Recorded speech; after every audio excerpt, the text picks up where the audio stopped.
à tous. Nous vous souhaitons la bienvenue au Centre Il est écrit de Montréal. Nous saluons également tous nos amis internautes et nous souhaitons à chacun de vous un bon sabbat. Avant de poursuivre avec les annonces, je voudrais m'adresser à tous ceux qui nous écoutent en ligne. Nous voulons nous excuser pour les problèmes techniques que nous faisons face actuellement. Sabbat dernier, le réseau central du bâtiment avait eu un problème majeur et cela avait eu un impact sur la qualité de notre diffusion sur Ustream et YouTube, qui sont nos deux serveurs principaux. Nous sommes vraiment désolés pour cet inconvénient et nous travaillons très fort afin de corriger cette situation le plus vite possible. Je veux que vous sachiez qu'une partie de ce problème a été résolue à l'heure que je vous parle, mais nous continuons nos investigations afin que nous puissions résoudre une fois pour toutes cette situation. C'est possible qu'il y ait des sauts d'image ce matin et quelques bugs, mais nous faisons notre mieux afin que tout puisse redevenir comme avant. Je vous remercie infiniment pour votre patience. Donc, très prochainement, tout devrait être corrigé. On vous rappelle de porter vos masques lorsque vous circulez dans les lieux. Lorsque vous êtes assis, vous pouvez les enlever. Par contre, pour chanter, on vous invite à porter vos masques. Demain matin, dimanche 15 novembre, à 8h30 sur la chaîne ICI Télé, nous avons notre émission hebdomadaire avec le pasteur Rémi Ballet. Le titre de l'émission est « Tu ne commettras pas d'adultère ». Ses invités pour cette émission seront Ngoy Kiala et France Béchard. Nous vous rappelons que l'émission est aussi diffusée tous les samedis matin à 8h sur la même chaîne ICI Télé. En tout temps, vous pouvez visionner toutes nos émissions sur notre site web au www.iletécrit.tv.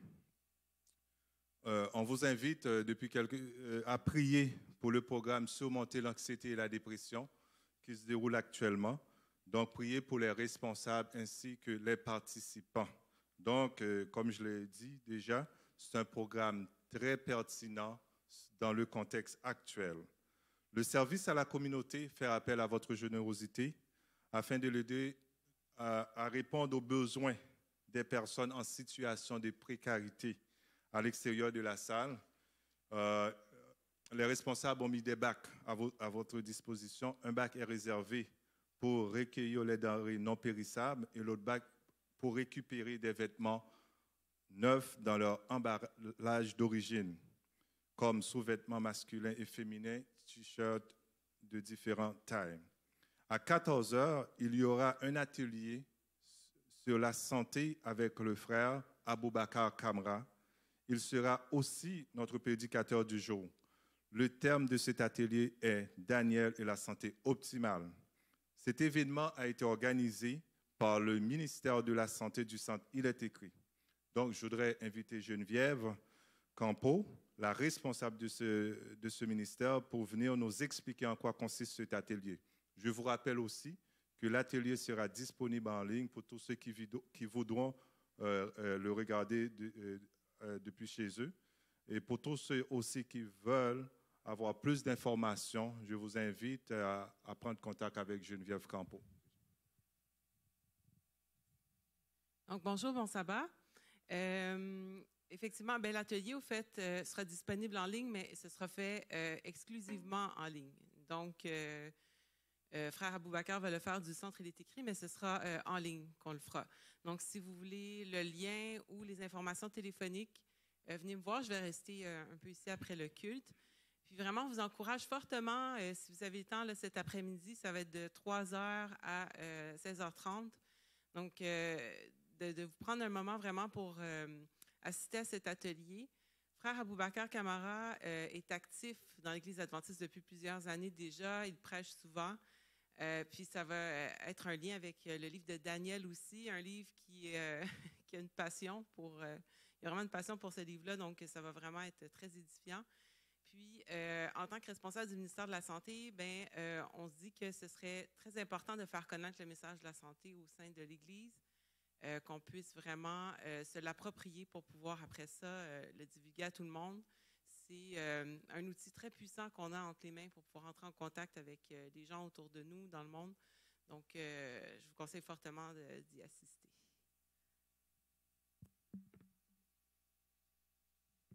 Merci Geneviève.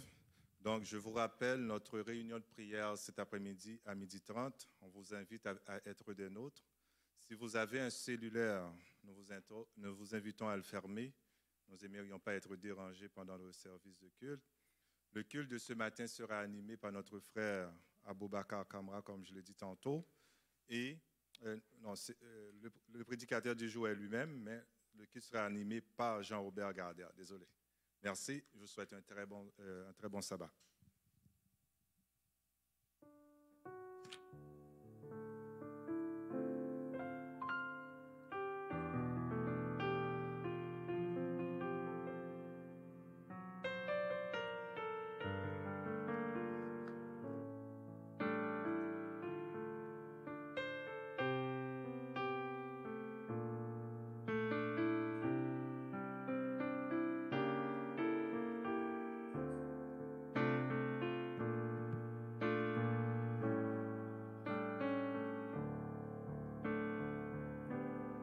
Nous t'adorons, ô Père, dans ton temple.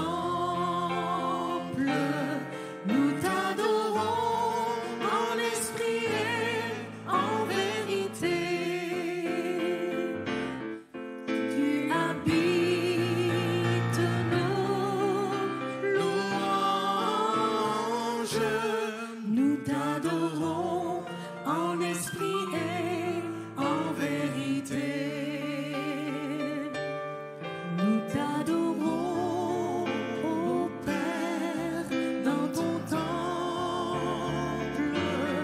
Nous t'adorons en esprit et en vérité. Tu habites nos louanges. Nous t'adorons en esprit et en vérité. Car un jour près de toi vaut mieux que 1000 ailleurs. Je désire habiter dans ton temple. Car un jour près de toi vaut mieux que 1000 ailleurs. Je désire habiter dans ta maison, Seigneur. Nous t'adorons, ô Père, dans ton temple. Nous t'adorons en esprit et en vérité. Tu habites nos louanges. Nous t'adorons en esprit et en vérité. Car un jour près de toi vaut mieux que 1000 ailleurs. Je désire habiter dans ton temple. Car un jour près de toi vaut mieux que 1000 ailleurs. Je désire habiter dans ta maison, Seigneur. Car un jour près de toi vaut mieux que 1000 ailleurs. Je désire habiter dans ton temple. Car un jour près de toi vaut mieux que 1000 ailleurs. Je désire habiter dans ta maison, Seigneur. Je désire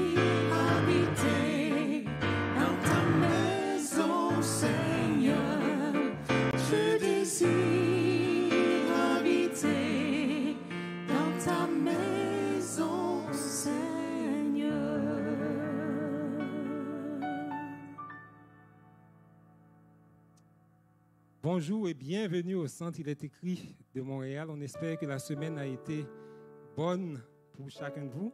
Et nous souhaitons aussi une chaleureuse bienvenue à tous ceux et toutes celles qui nous écoutent en ligne. Et nous souhaitons aussi que l'atmosphère du sabbat envahisse vos demeures ce matin.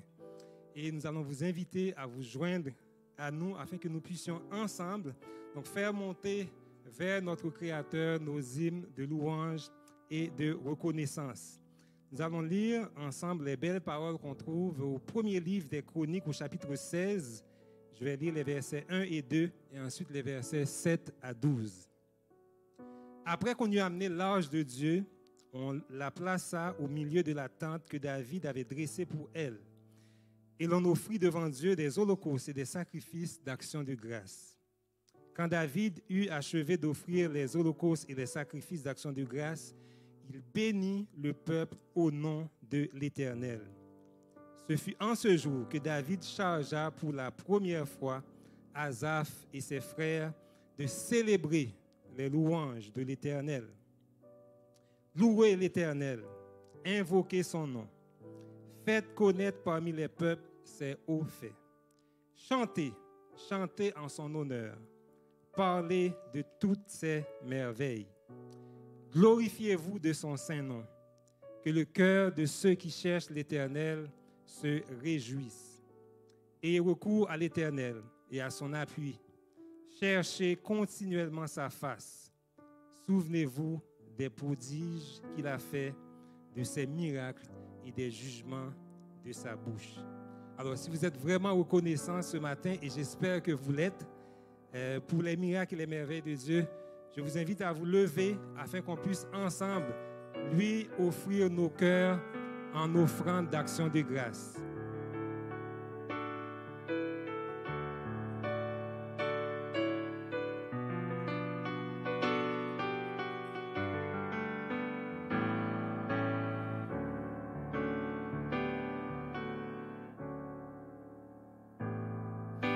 Je te donne mon cœur,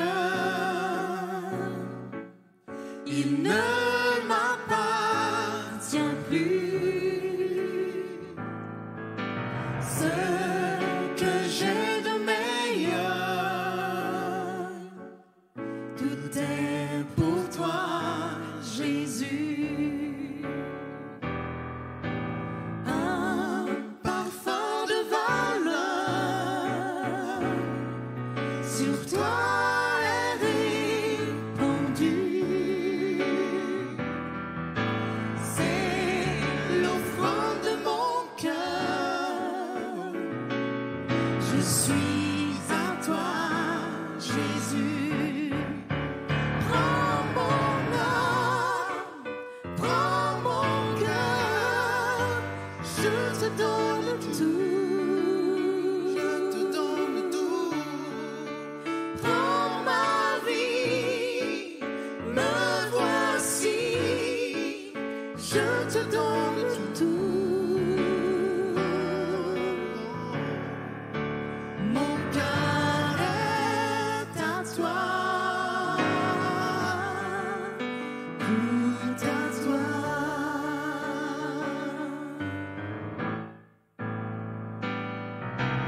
Je te donne mon cœur, il ne m'appartient plus. Ce que j'ai de meilleur, tout est pour toi, Jésus. Un parfum de valeur sur toi est répandu. C'est l'offrande de mon cœur. Je suis à toi, Jésus. Prends mon âme, prends mon cœur. Je te donne tout. Je te donne tout. Prends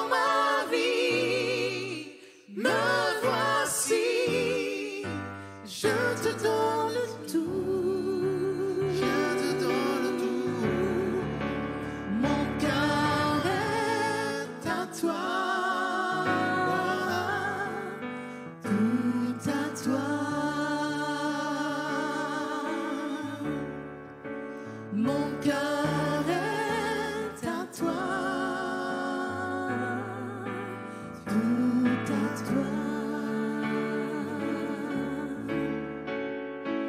Mon cœur est à toi, tout à toi.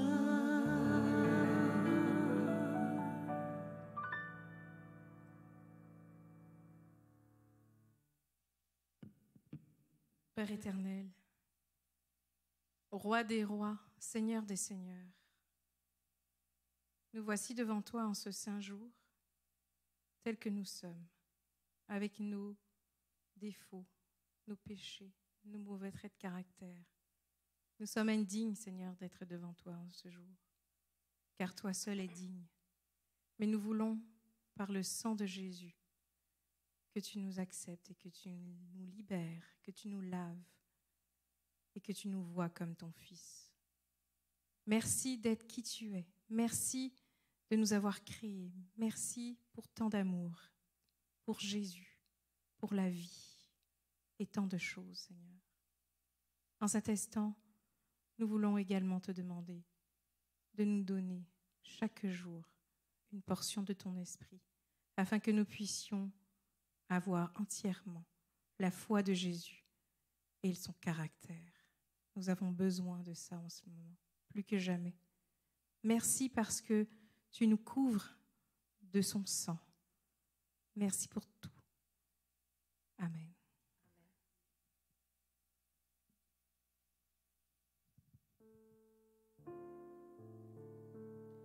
Nous lisons dans le psaume 51, le verset Vous pouvez vous 3, rasseoir. 7.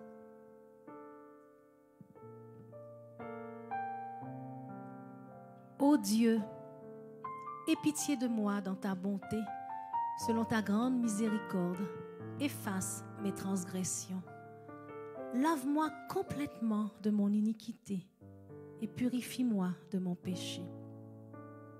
Car je reconnais mes transgressions et mon péché est constamment devant moi. J'ai péché contre toi seul et j'ai fait ce qui est mal à tes yeux, en sorte que tu seras juste dans ta sentence, sans reproche dans ton jugement. Voici, je suis né dans l'iniquité et ma mère m'a conçu dans le péché.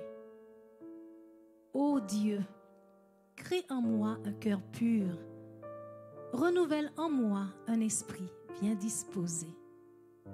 Ne me rejette pas loin de ta face, ne me retire pas ton Esprit Saint.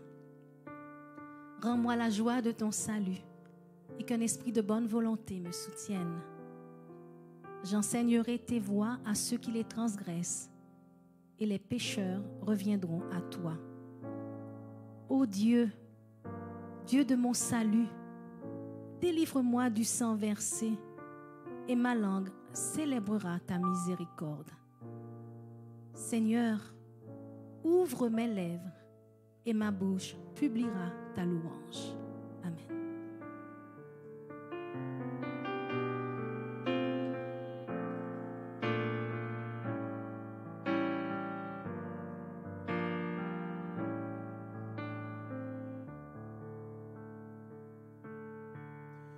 Pardon, Seigneur, pardon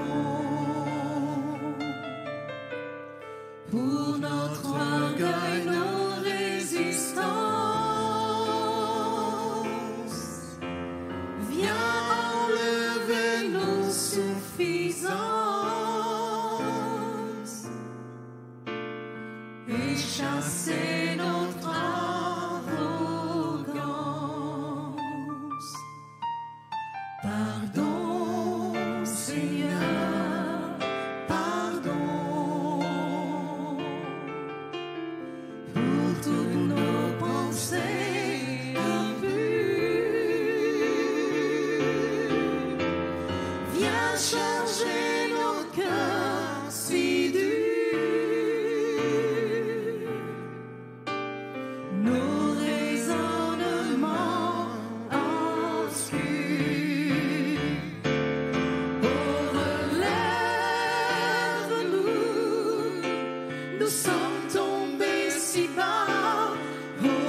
et que nos querelles s'apaisent.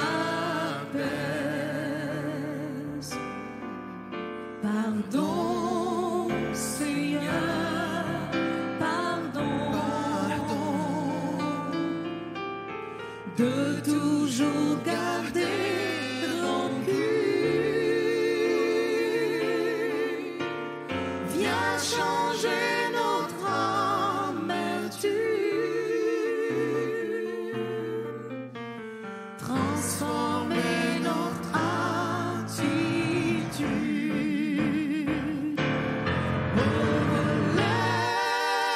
Relève-nous, nous sommes tombés si bas. Relève-nous,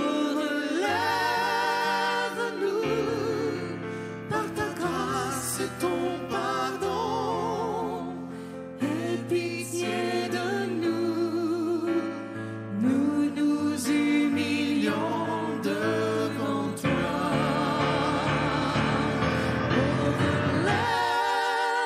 Relève-nous, nous sommes tombés si bas. Relève-nous, par ta grâce et ton pardon, aie pitié de nous. Nous nous humilions devant toi. Nous nous humilions devant toi. Nous nous humilions devant toi.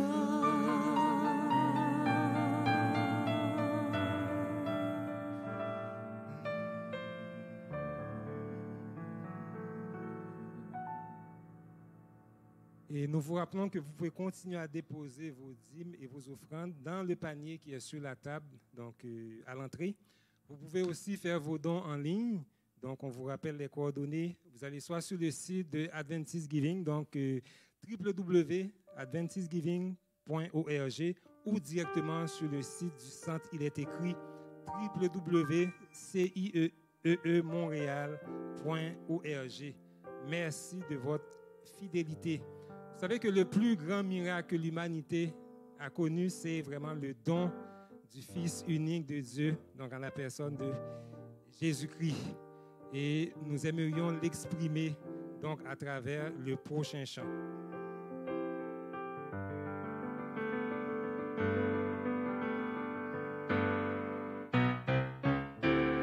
Dieu, quel amour pour moi, quelle patience, tu as conduit vers toi mon ignorance. Comment pouvais-je alors saisir ce que ton cœur voulait m'offrir? Un si grand miracle, un don si précieux. Ta mort à la Pâque nous ouvre les yeux. Ton salut remplace ma condamnation. Mon péché s'efface par ta rédemption. Loué sois-tu, Dieu Tout-Puissant. Loué sois-tu.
Nous allons maintenant passer un court moment en prière. Dans Matthieu 11, verset 28, Jésus nous dit « Venez à moi, vous tous qui êtes fatigués et chargés, et je vous donnerai du repos. » Vous savez que nous vivons une période particulièrement difficile où la plupart des gens sont très anxieux, inquiets. Donc, dans le silence de votre cœur, là où vous êtes, à la maison ou ici dans la salle, donc je vous invite à prendre Jésus au mot et à vous décharger sur lui. Donc, en ce moment, on va passer 2 minutes dans la prière silencieuse et je conclurai ce moment par une courte prière.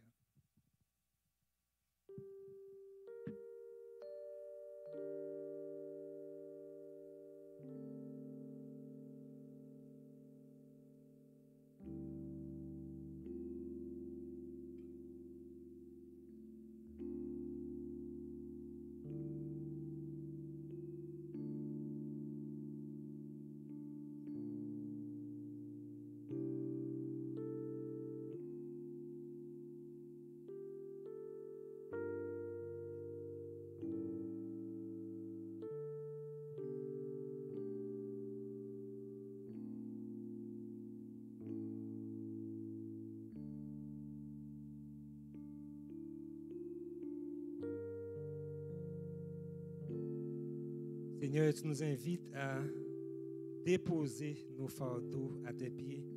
Et c'est ce que nous voulons faire en ce moment. Nous voulons sortir de cette salle, mon Père, libérés, légers. On veut te demander, s'il te plaît, de venir dans nos cœurs, de le purifier, mon Père, de tout ce qui n'est pas de toi. Prends toute la place et accorde-nous la joie en cette journée de sabbat. Déverse tes riches bénédictions sur chaque personne présente dans cette salle et aussi sur chacun de nos amis qui nous écoutent en ligne présentement. Visite chaque foyer qui célèbre ton saint sabbat et fais du bien à tes enfants. C'est seulement au nom et par les mérites de Jésus que nous te demandons tout cela. Amen.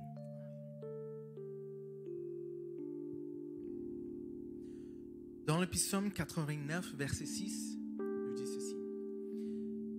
Les cieux célèbrent tes merveilles, ô Éternel, et ta fidélité dans l'assemblée des saints. Car qui dans les ciels peut se comparer à l'Éternel? Qui est semblable à toi parmi les fils de Dieu? Dans Michée, chapitre 7, verset 18, il nous dit: Quel Dieu est semblable à toi, qui pardonne l'iniquité, qui oublie le péché du reste de ton héritage? Il ne garde pas sa colère à toujours, car il prend plaisir à la miséricorde. Amen. Je vous invite à vous lever pour entonner le dernier chant avec nous.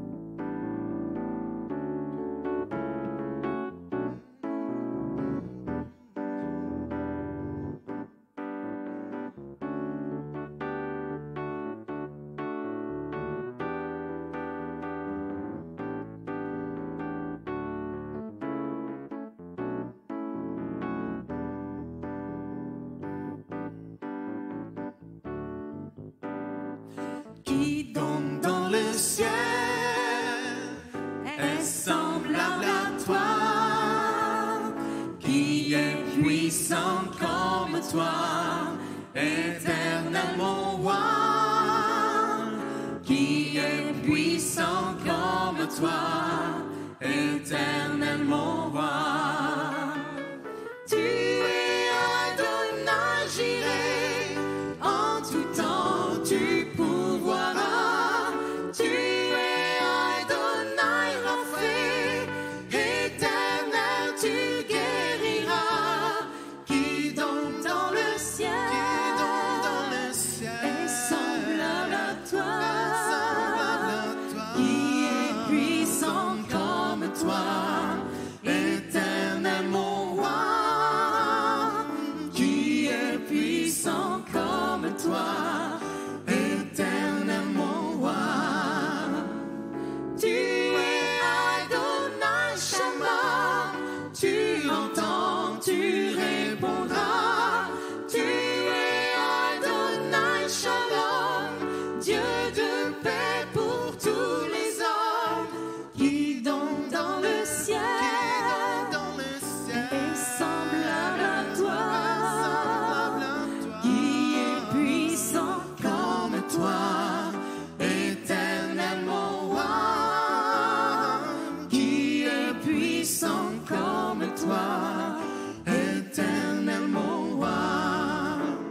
toi, éternel mon roi,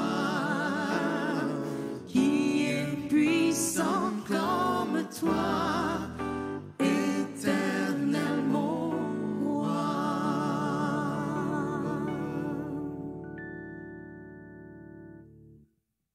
Merci, vous pouvez vous asseoir. Et comme annoncé, donc, le message du jour sera apporté par le frère Aboubakar Kamara. Nous prions que Dieu déverse son onction sur lui.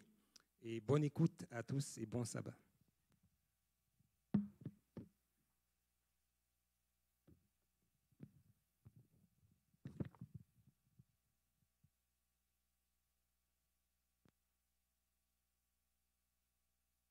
Bonjour à tous.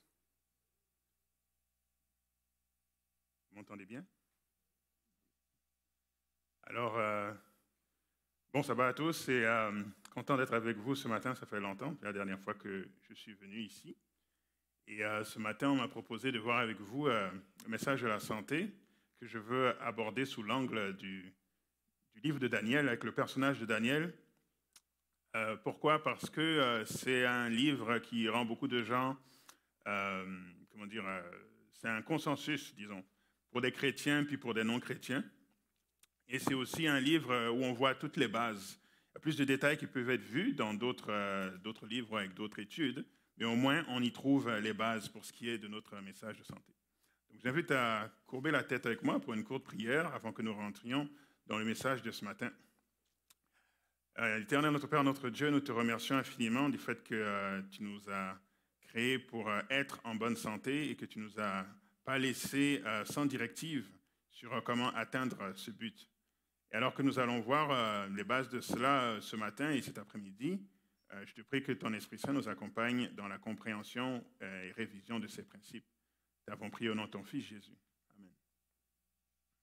Donc, juste voir ici si j'arrive à changer. OK, d'accord. Donc, le livre de Daniel, que probablement vous avez étudié sous un angle plus prophétique, un livre très, très intéressant et très riche d'informations.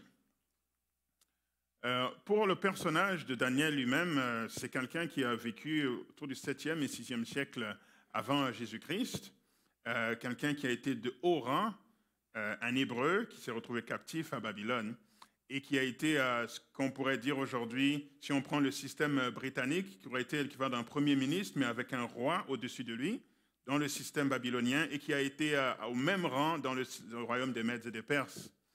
Et il y a plusieurs sites qui se réclament d'avoir la tombe de Daniel où ils sont, mais celui qui est le plus plausible se trouve en Iran. Et on peut trouver un site où on dit que voici la tombe de Daniel, parce que l'Iran, c'est l'ancien royaume des Mèdes et des Perses. Donc, ce personnage, Daniel, a écrit le livre qui porte son nom, se trouve dans l'Ancien Testament, qui est dans la catégorie petit prophète, parce que bon, c'est un petit livre, mais qui n'est pas vraiment petit dans la portée de ses messages. Dans le livre de Daniel, on trouve des histoires qu'on peut raconter aux enfants, et on trouve aussi des prophéties très poussées qu'on peut étudier jusqu'à la fin de sa vie. Daniel, c'est aussi un exemple d'excellence pour tous les groupes d'âge, parce que lorsqu'on démarre l'histoire de Daniel, c'est un jeune homme, même, c'est pas un jeune homme, c'est presque un enfant au début de l'adolescence. Et on le suit à travers l'évolution de sa vie jusqu'à ce qu'il se trouve dans le royaume des Mèdes et des Perses, c'est que c'est un vieillard qui est autour de 100 ans. Et on voit toujours l'excellence dans la vie de Daniel. La Bible est un livre cru qui ne cache pas les défauts de ses personnages. Mais lorsqu'on lit le livre de Daniel, on ne voit aucun défaut dans le parcours de Daniel. C'est comme s'il a eu un parcours parfait. Alors, ce n'est pas qu'il a vraiment eu un parcours parfait, mais c'est un exemple qui est donné sur quelle perfection on peut atteindre si nous marchons vraiment avec Dieu. C'est dans ce sens-là que le livre de Daniel ne donne pas de défaut sur ce personnage. Donc, un excellent modèle pour tous les groupes d'âge. Et puis, pour ce qui nous intéresse plus ce matin, un excellent modèle d'accomplissement spirituel. Et à l'intérieur de cet accomplissement, on va trouver des conseils pour la santé, ce que nous allons voir ce matin. Donc, allons dans le livre de Daniel pour parler d'une santé optimale, d'une santé totale. Dans 3 Jean, verset 2, c'est écrit « Bien-aimé, je souhaite que tu prospères à tous égards et sois en bonne santé comme prospère l'état de ton âme. Parce que tout est lié, n'est-ce pas? Le spirituel est lié au physique, donc on ne peut pas dissocier les deux. Et voici un verset biblique qui montre que tout est lié. C'est pour ça que je parlais d'excellence spirituelle de Daniel et que c'est à l'intérieur de ça qu'on va avoir des conseils de santé. Donc, choix d'un captif. N'oublions pas, je vous rappelle, pour ceux pour qui c'est loin ou pour ceux qui n'ont jamais entendu l'histoire, c'est possible, s'il y en a qui nous écoutent qui n'ont jamais entendu l'histoire de Daniel.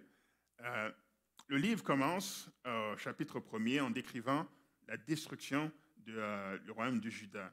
Donc, c'est ce qui restait des tribus d'Israël, 2 tribus qui avaient formé le royaume de Juda, Juda et Benjamin. Et leur infidélité a fait en sorte que Dieu a permis qu'ils soient attaqués par le royaume de Babylone. Et ils ont été emmenés, beaucoup ont été emmenés captifs. Donc, ils ont détruit le pays, rasé complètement, détruit la ville de Jérusalem. Et ils emmenaient les gens captifs à Babylone. Et il y a eu 3 vagues de déportation. Et dans une de ces déportations, s'est retrouvé Daniel, qui était maintenant emmené comme un jeune enfant, début de l'adolescence, à Babylone. Et alors qu'il se trouve dans ce contexte-là, on veut le formater à ce qui se passe à Babylone. Donc, on va les choisir, lui et puis d'autres jeunes, parce qu'ils sont jeunes, justement, parce qu'ils sont beaux, ils n'ont pas de défauts physiques, parce qu'ils sont intelligents et parce qu'ils sont de race royale et noble. Donc, on va les choisir et on va les éduquer pendant 3 ans au système babylonien pour qu'ils puissent finalement servir dans la maison du roi, pour qu'ils puissent être au service du roi babylonien. Ce qui était quelque chose de très intelligent de la part des Babyloniens pour empêcher la rébellion des peuples qu'ils avaient opprimés. Donc, lorsqu'on formait la jeunesse, à leur façon, ceux-ci devenaient des leaders pour la nation qui a été conquise. Donc, dans ce contexte, se retrouve là, et on lui donne une éducation différente, mais aussi on lui donne de la nourriture selon les Babyloniens. Donc, on va les emmener dans la maison du roi, et on va leur donner de la nourriture et du vin du roi babylonien. Et il fait un choix qui démarre notre étude, si on peut dire, ce matin. Au verset 8 de Daniel 1, c'est écrit « Daniel résolut de ne pas se souiller par les mets du roi et par le vin dont le roi buvait, et il pria le chef des eunuques de ne pas l'obliger à se souiller. » Donc c'est écrit qu'il résolut, il a fait un choix de ne pas se souiller. Verset 9, Dieu fit trouver à Daniel faveur et grâce devant le chef des eunuques. Donc, la question que je me posais en lisant ça la première fois, c'est pourquoi est-ce que Daniel fit le choix de ne pas consommer les mets et le vin du roi alors qu'il n'était qu'un captif?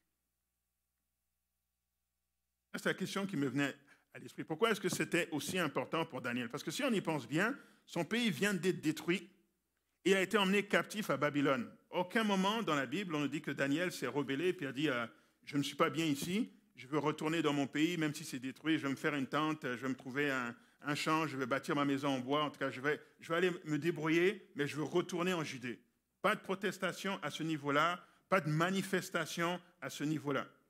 Et pourtant, c'est quelque chose de terrible qui est arrivé. Aussi, on a changé son éducation pour lui donner une éducation babylonienne. À aucun moment, on entend Daniel qui dit ce système éducatif ne me convient pas, moi je veux étudier juste la Bible, je veux rester dans les choses saintes de mes ancêtres, et je ne veux pas suivre ce modèle d'enseignement. Pas de protestation. Aussi, comment dire, on a changé son nom.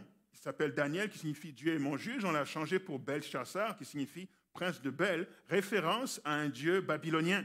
Daniel ne proteste pas. Donc on détruit son pays, il reste tranquille. On change son éducation, il ne dit rien. On change son nom, il ne proteste pas. Mais quand on lui propose de changer son alimentation, là, il proteste. Donc, pourquoi est-ce que c'était tellement important de protester pour l'alimentation alors que tu es un captif? Tu as le privilège de manger à la table du roi. Tu aurais pu protester pour des choses qui auraient l'air des vraies causes, mais là, pour ce que tu manges, tu protestes en tant que captif, en tant qu'esclave. Mais la raison pour laquelle Daniel protestait, moi, je pense qu'il y a 2 raisons qu'on va voir ce matin. La première raison, c'est, n'oubliez pas, c'est un jeune hébreu. Donc, il est arrivé jeune enfant, adolescent, donc il a quand même eu le temps de recevoir une formation de ses parents, de sa famille, de ses rabbins, en tout cas du peuple juif. Et il y a des valeurs fondamentales qu'il ne veut pas changer. Donc, toutes ces choses qui sont au-dessus étaient hors de son contrôle, mais là, il se dit, je peux avoir un peu de contrôle. Pour ceux qui sont parents, vous avez remarqué que les enfants, on leur dit, on dicte tout, n'est-ce pas? Les enfants, ils n'ont pas le choix là, quand ils sont trop jeunes. Mais ils vont essayer de protester au niveau que qu'est-ce qui rentre dans leur bouche. C'est la seule chose où ils pensent qu'ils peuvent avoir un contrôle. Donc non, je refuse de manger ça et tout. Et puis la bataille commence avec les parents. Parce que c'est la seule zone où ils peuvent avoir un minimum de contrôle. Alors Daniel proteste parce qu'il peut avoir du contrôle là et parce que c'est très important. Pour quelle raison? Première raison, il faut qu'il respecte le code lévitique. Dans son enseignement, il a appris les choses suivantes. Dieu a donné des directives sur comment est-ce qu'il faut manger, comment est-ce qu'il faut rester en bonne santé. Et Daniel ne peut pas négocier là-dessus, n'est-ce pas? Parce que ses parents lui ont appris, ta santé est très importante et tu vas renier ta foi si tu vas à l'encontre de ces principes. Alors, Lévitique, chapitre 11, donc on ne va pas voir tous les principes, mais on va en voir juste quelques-uns pour voir qu'est-ce qui a guidé le choix de Daniel.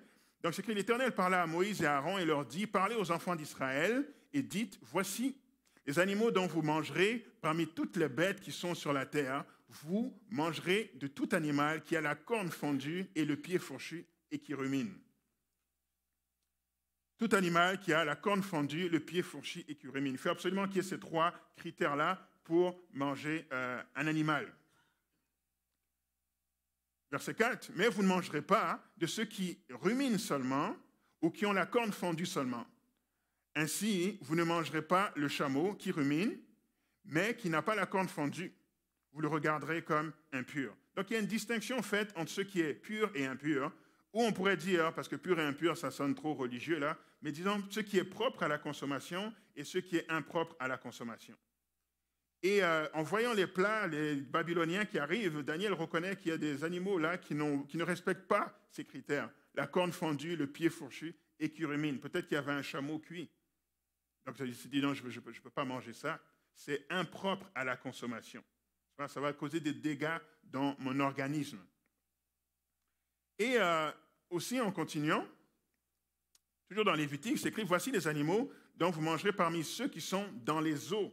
Donc là, probablement, c'est ceux qui sont, disons, les animaux plus terrestres, c'est ceux qui sont dans les eaux. Vous mangerez de tous ceux qui ont des nageoires et des écailles et qui sont dans les eaux, soit dans la mer, soit dans les rivières. Donc, encore une fois, il doit y avoir beaucoup de choses qui arrivent sur l'assiette qui n'ont pas de nageoires et qui n'ont pas d'écailles. Comme le poisson-chat, par exemple, qui a des nageoires mais qui n'a pas d'écailles.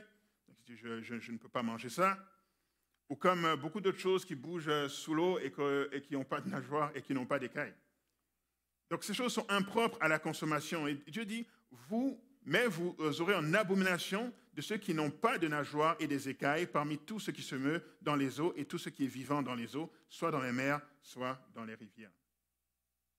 Dans l'armée américaine, ils avaient fait une étude pour essayer de voir comment est-ce que les soldats pouvaient manger dans des endroits où ils sont sans secours, comment est-ce qu'ils peuvent se débrouiller lorsqu'ils n'ont pas, n'est-ce pas, du renfort. Et ils ont dit, donc, pour ce qui est dans la mer, qu'est-ce qu'ils pourraient manger sans avoir de problème? Et après leurs études, ils se sont rendus compte que ce serait bien de prendre ce qui a seulement des nageoires et des écailles. Exactement le principe que l'on trouve ici dans la Bible.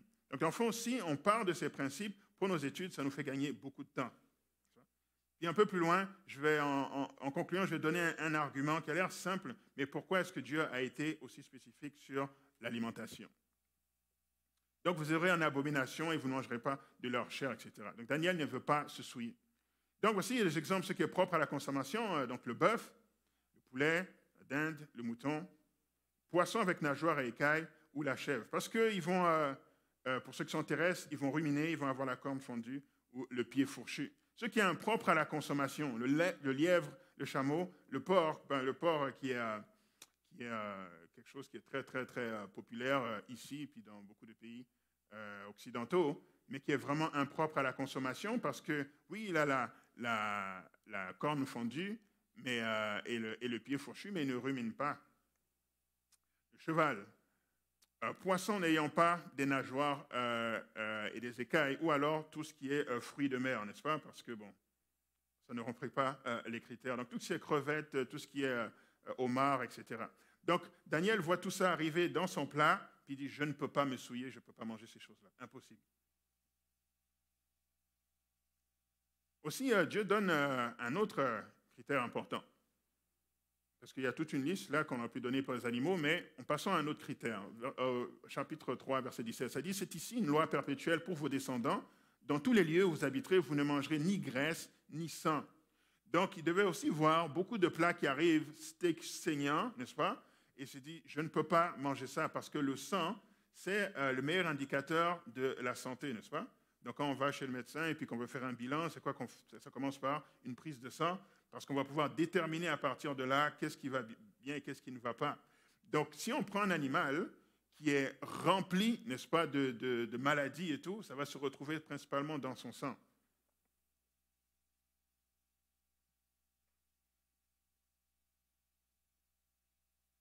C'est bon comme ça? Ça va se trouver principalement dans son sang.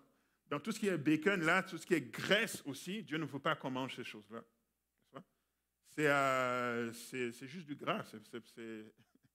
C'est pas là pour nourrir vraiment l'organisme. C'est pas qu'on ne doit pas avoir de gras en nous du tout, mais il y a des gras dans les végétaux. Mais on ne doit pas prendre la graisse des animaux, on ne doit pas manger le sang des animaux. Donc les Babyloniens ne connaissent pas ces principes, c'est peu important pour eux. Donc on lui amène des plats avec tout ceci, il dit impossible, je ne peux pas me souiller.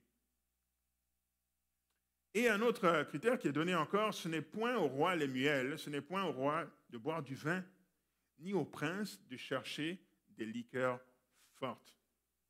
Donc, pas d'alcool. Le père a dit, il a refusé de prendre les mets, donc on vient de voir les mets, mais il a aussi refusé de prendre le vin. Pourquoi il n'a pas pris le vin? Parce que ce n'était pas le genre de vin que Jésus avait fait aux noces de Cana.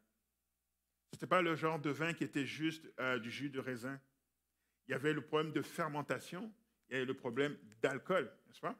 Et ici, on dit, ce n'est pas au roi de boire du vin. Daniel est de lignée royale, n'est-ce pas?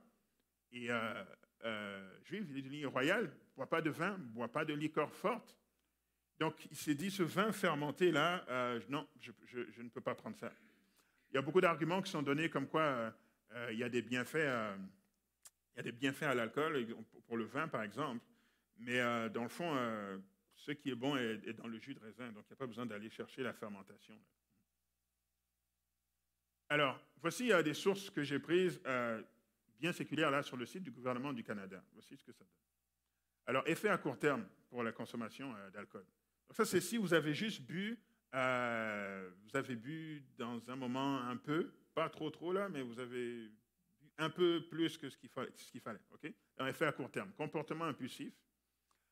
Altération de l'attention, de la concentration et du jugement. Donc le jugement, c'est pour ça il y a toutes ces opérations pour aider les gens à rentrer chez eux, parce que si j'ai bu un peu plus que je devais et que je prends la voiture et à un moment donné je dois prendre un virage, eh ben, j'évalue mal le virage, mon jugement est altéré, ce qui peut créer un accident mortel. Somnolence, agressivité et comportement violent, temps de réaction au ralenti, n'est-ce pas? Trouble de l'élocution. Vision trouble, rougeur, nausée et vomissement, besoin fréquent d'uriner, trouble ou perte de mémoire.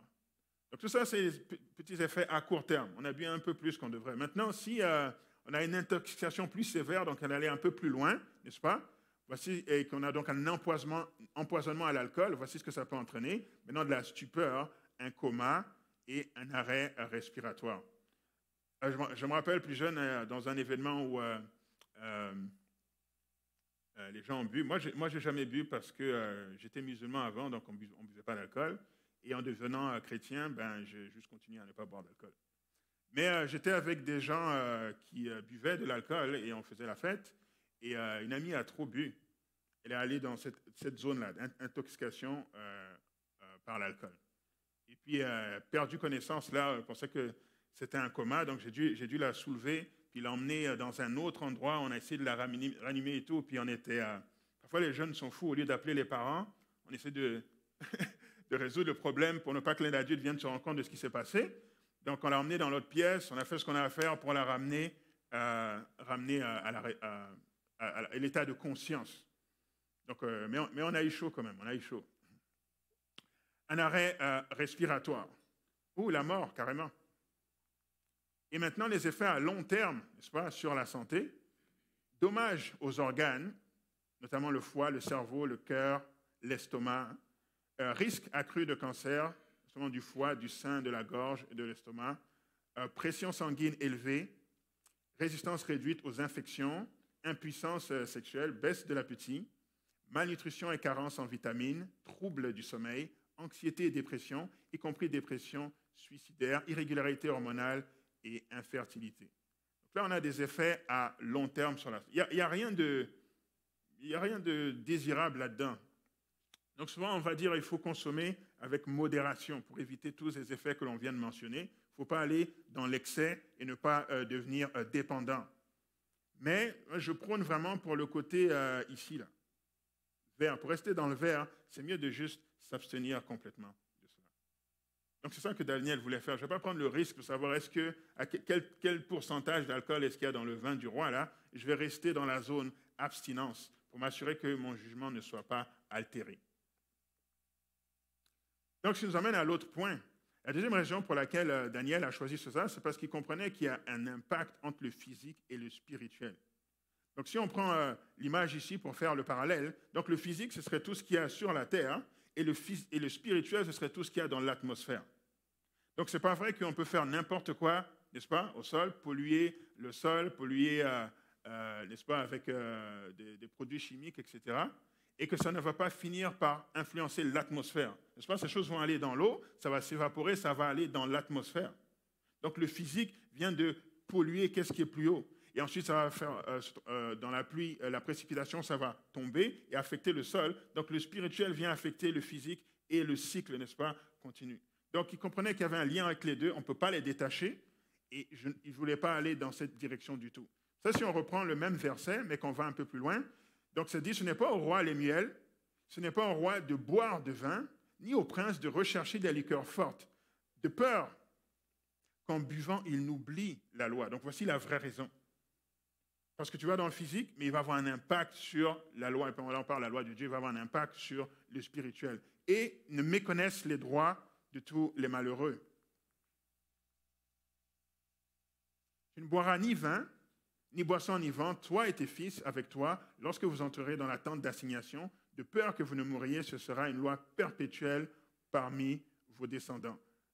Et puis la raison, afin que vous puissiez distinguer ce qui est saint de ce qui est profane, ce qui est impur de ce qui est pur. Encore une fois, c'est ça la raison. Je ne veux pas avoir mon aspect spirituel altéré, donc je ne vais pas aller dans cette direction-là. OK. Maintenant, je voulais prêter attention au langage qui est utilisé ici. Daniel résolut de ne pas se souiller par les mets du roi et par le vin dont le roi buvait, et il pria le chef des eunuques de ne pas l'obliger à se souiller. Le mot utilisé ici, c'est souiller. Pourquoi Daniel n'a juste pas dit il résolut de ne pas manger les mets du roi et de ne pas boire, n'est-ce pas? Il dit de ne pas se souiller. Quand vous regardez dans la Bible, le terme souiller, c'est emprunté du langage du sanctuaire. Parce que c'est le sanctuaire qui peut être souillé.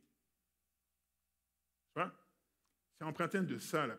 Lorsque Dieu a donné le sanctuaire, il avait le plan du salut, mais il avait aussi le message de la santé, il avait aussi le code de comment est-ce que la société devait se comporter. Tout était donné à travers le sanctuaire. Puis le sanctuaire pouvait être souillé.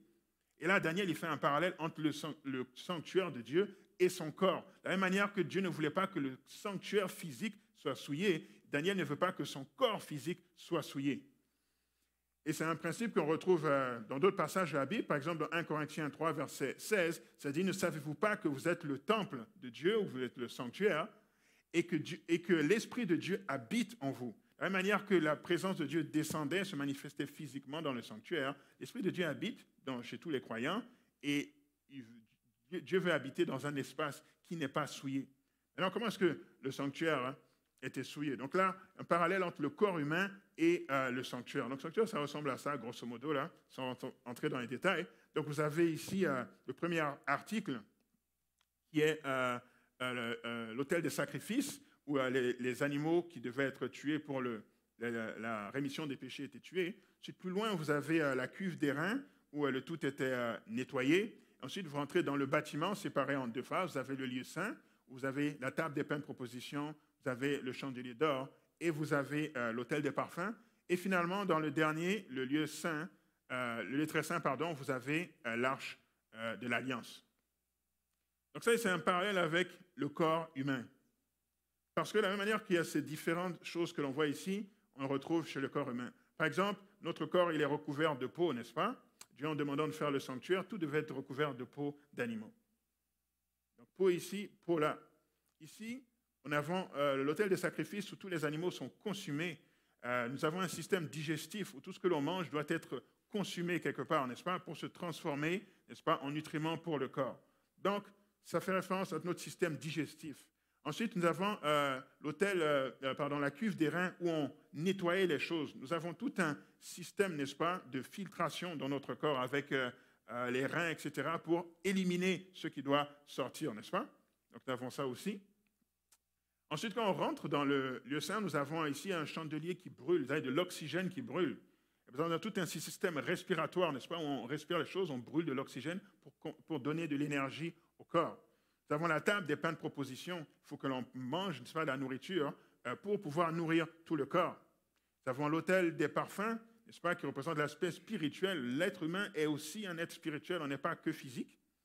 Et vous avez finalement le lieu très saint avec la loi de Dieu, ce qui représente notre cerveau, où tout est dirigé à partir de notre cerveau. Nous avons toutes les directives qui sont données au reste de l'organisme. Donc Daniel comprenait tout ça. Et dans le sanctuaire, voici ce qui se passait. Tu ne pouvais pas faire rentrer dans le sanctuaire un animal sans défaut. Il faut que l'animal soit parfait, il faut qu'il soit sans défaut. Donc quand on mange, quelque chose dans notre corps, il faut qu'on prenne quelque chose qui est sans défaut. Il faut qu'on fasse attention à ce qui rentre dans notre corps. C'était seulement des animaux purs, n'est-ce pas, qui pouvaient rentrer dans le sanctuaire. Même chose, on ne consomme rien d'impur. On ne pouvait pas consommer d'alcool dans le sanctuaire. Même chose, aucun alcool doit rentrer dans notre corps. Il ne devait pas y avoir de feu étranger. C'était seulement le feu de Dieu qui devait être utilisé dans le sanctuaire. Donc tout ce qui est consommation d'énergie, tout ce qui est brûler de l'énergie, doit venir du corps seulement. Donc tout ce qui est feu étranger, tout ce qui vient brûler de l'extérieur ne doit pas rentrer dans notre corps. Donc tout ce qui est cigarette, tout ce qui est joint, tout ce qui est feu étranger ne doit pas rentrer dans notre corps. Et finalement, toutes les directives proviennent du lieu très saint. Donc c'est un peu comme, au microscopique, on peut voir que c'est un peu comme la cellule aussi. La cellule du corps humain est faite comme ça. Nous avons un noyau, nous avons un cytoplasme et nous avons une membrane. Pour simplifier, c'est bien plus complexe que ça, là, mais pour simplifier, nous avons ces trois parties. Dans le noyau, nous avons tout ce qui désigne, n'est-ce pas, le matériel génétique, l'ADN, n'est-ce pas?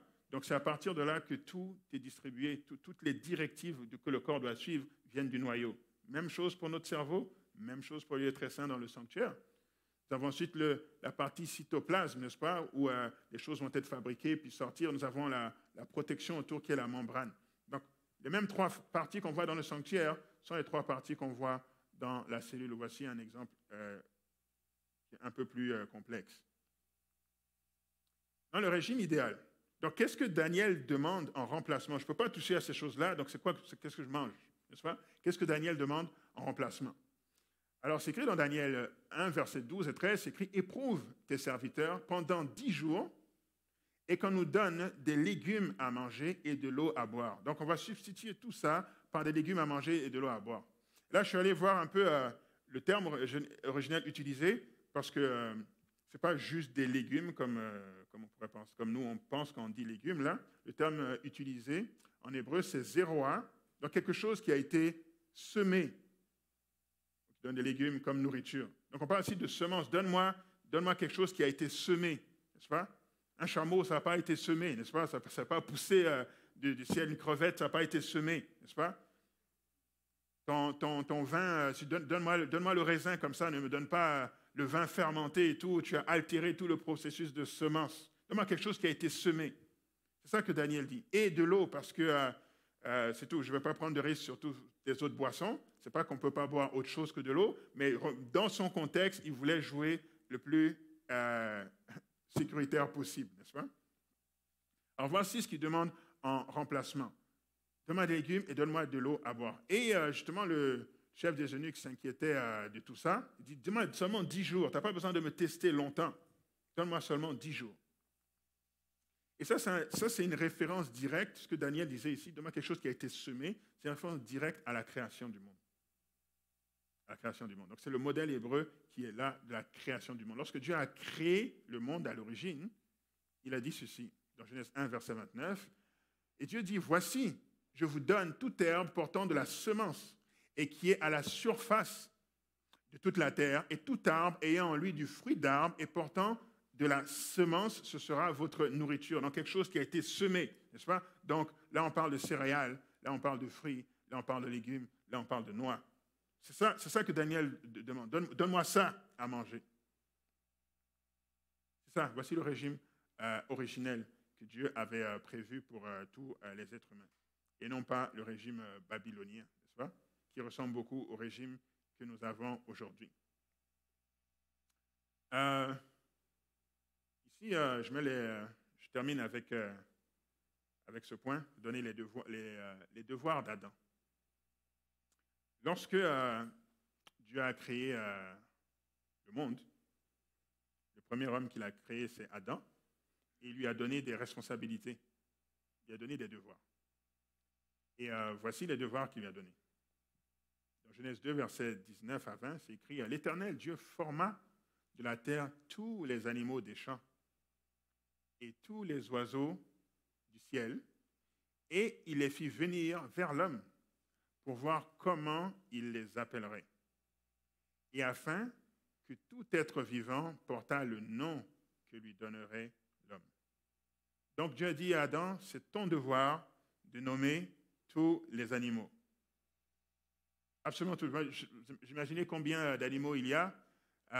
Il y avait à cette époque, je ne sais pas, mais il devait en avoir vraiment beaucoup parce que nous avons le reste aujourd'hui.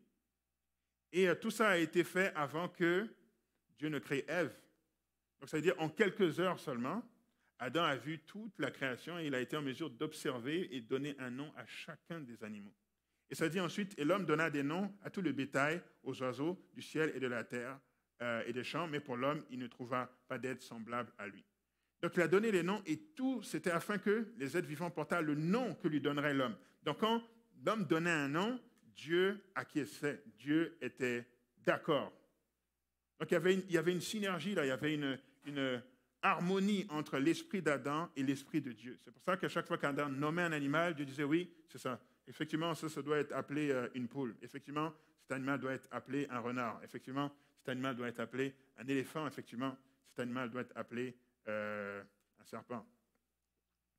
Donc voici le premier devoir. Ensuite, Adam a un autre devoir. C'est écrit ici. Et l'homme dit, voici cette fois celle qui est os de mes os, chair de ma chair, on l'appellera femme parce qu'elle a été prise de l'homme. Donc ce n'est pas Dieu qui a dit qu'on va appeler la version féminine de l'homme femme, c'est Adam qui a décidé ça. Il a observé, il dit on va l'appeler femme. Dieu dit oui. Tu as raison, on va l'appeler femme. Encore une fois, ça fait partie d'un devoir d'Adam. Harmonie, ils sont d'accord. Numéro 3. Adam donna à sa femme le nom d'Ève, car elle a été la mère de tous les vivants. Donc, il a aussi donné un nom à Ève. Donc, il a défini, disons, il a défini le genre féminin, là, mais il a aussi donné un nom spécifique à Ève, parce qu'elle va être la mère de tous les vivants. Donc, quand Dieu crée Adam, il donne le devoir, vas-y, nomme tous les animaux. Si je vais créer une femme, l'emmener devant toi, je ne vais pas te dire ce que c'est, à toi de trouver c'est quoi. Tu vas dire, ah oui, on va l'appeler femme. Puis ensuite, mais nous allons être les premiers là pour faire toute la lignée de la race humaine, donc on va l'appeler Ève, mère de tous les vivants. Mais par contre, quand Adam se trouve dans le jardin d'Éden et qu'il s'agit de décider qu'est-ce qu'on mange, Dieu ne donne pas de choix à Adam. Il ne dit pas à Adam, promène-toi, regarde qu'est-ce qu'il y a là, puis dis-moi, on peut manger ceci, on ne peut pas manger cela. Et fais-toi un menu dans tout ce qui existe, dans toute l'abondance, la beauté de la création autour de toi. Ce choix-là, Dieu se l'est réservé. Il n'a pas donné à Adam. Pourtant, Adam n'avait pas encore péché, il avait un cerveau parfait, il sortait tout droit des mains du Créateur. Mais non, Adam, c'est moi qui vais décider qu'est-ce que tu manges et qu'est-ce que tu ne manges pas.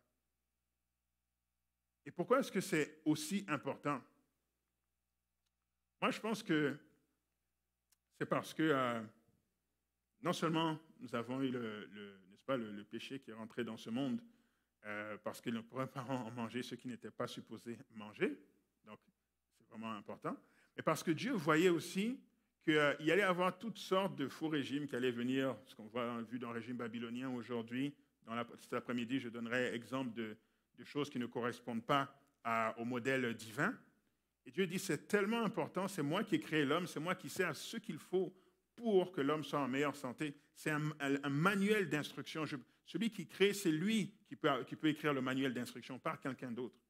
Et je veux maintenir cette relation spirituelle entre moi et ma création. Je ne veux rien laisser altérer cela. Et ça va principalement se passer par la nourriture.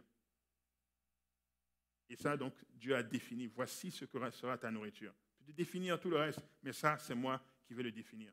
Donc, à chaque fois qu'on se demande qu'est-ce qui est bon ou qu'est-ce qui n'est pas bon, il faut que nous retournions au modèle originel.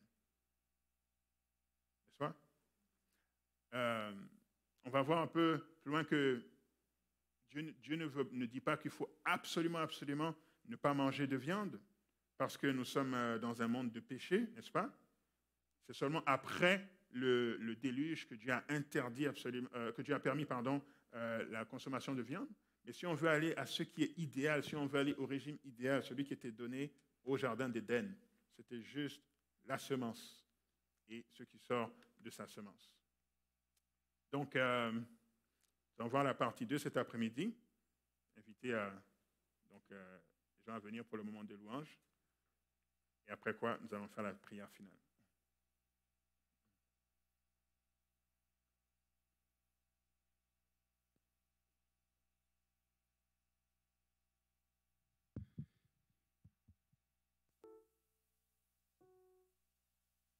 Oui, bonjour. Merci, Abou, pour ton excellent message de ce matin. En fait, je voulais juste reprendre l'annonce que j'avais faite ce matin pour ceux qui nous écoutent en ligne. Lorsque j'avais fait cette annonce, il y avait à peine 5 personnes qui étaient en ligne. Présentement, je crois que vous êtes plus de 80. Alors, je trouve que c'est bien que je reprends cette annonce parce que c'est important pour la situation qu'on vit avec notre réseau au Centre écrit. Nous voulons nous excuser pour les problèmes techniques que nous faisons face actuellement. Sabbat dernier, le réseau central du bâtiment avait eu un problème majeur et cela avait eu un impact sur la qualité de notre diffusion en ligne, sur streaming et YouTube, qui sont nos 2 serveurs principaux. Nous sommes vraiment désolés pour cet inconvénient et nous travaillons très fort afin de corriger cette situation le plus vite possible. Je veux que vous sachiez qu'une partie de ce problème a été résolue à l'heure que je vous parle, mais nous continuons à faire d'autres investigations afin de résoudre ce problème une fois pour toutes. C'est possible qu'il y ait encore une fois ce matin des bugs ou quelques sauts d'image, mais on fait de notre mieux afin de résoudre cette situation. Je vous remercie infiniment pour votre patience. Donc, on va faire tout ce qu'on peut pour que tout redevienne comme avant. Merci beaucoup et bon sabbat. Nous vous invitons à vous mettre debout afin d'entonner avec nous ce dernier chant.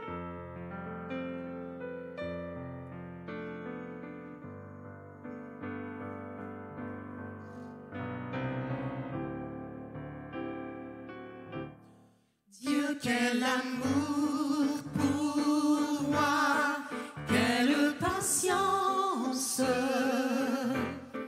tu as conduit vers toi mon ignorance. Comment pouvais-je alors saisir ce que ton cœur voulait m'offrir? Un si grand miracle, un don si précieux,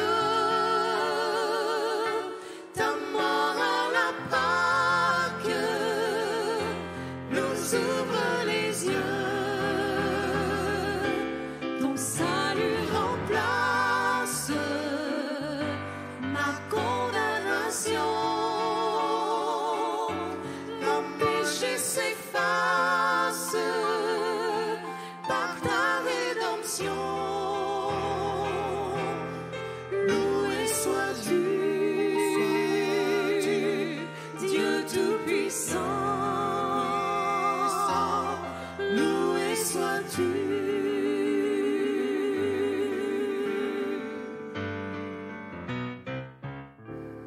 C'est donc si merveilleux,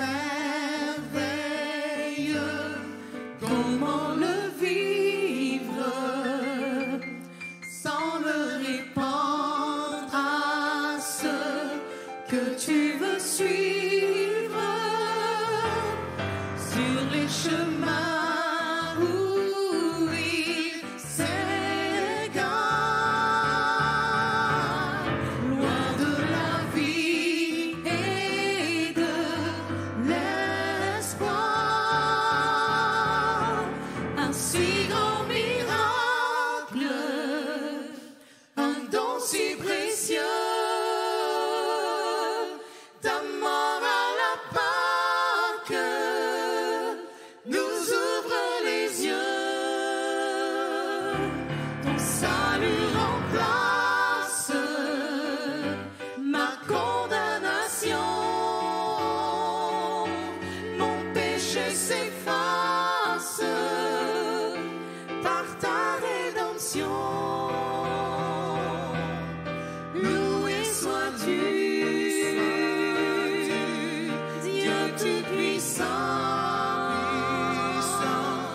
Loué sois-tu, loué sois-tu,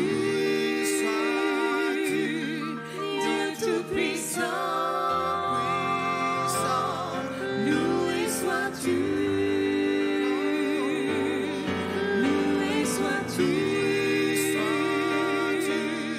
Dieu Tout-Puissant. Loué sois-tu.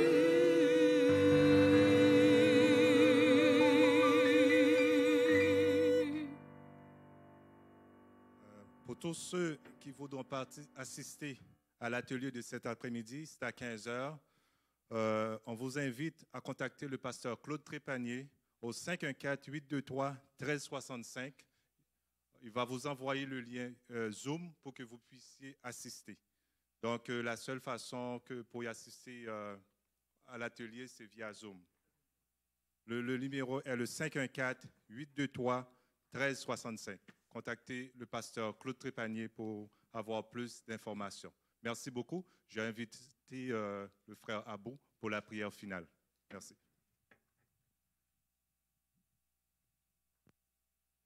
Et ensemble. Éternel, notre Père, notre Dieu, nous te remercions encore une fois pour tes directives pour une santé optimale. Seigneur, tu veux que nous ayons la vie et que nous l'ayons en abondance. Te prions que ce soit une réalité pour chacune des personnes ici et pour celles qui nous écoutent. Et que l'essentiel est de progresser, Seigneur, dans tous les aspects où nous avons à progresser et de maintenir ce que nous faisons déjà bien. Nous avons prié au nom de ton Fils Jésus. Amen. Vous pouvez vous asseoir. Nous vous souhaitons à tous un très bon sabbat.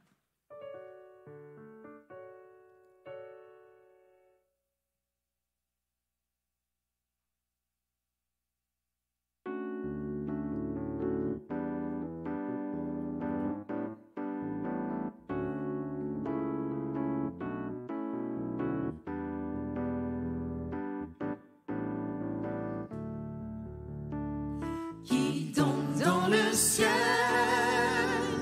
est semblable à toi, qui est puissant comme toi, éternel mon roi, qui est puissant comme toi, éternel mon roi. Tu es Adonai Jireh, en tout temps tu pourvoiras. Tu es Adonai Rapha, éternel tu guériras. Qui donc dans le ciel est semblable à toi, qui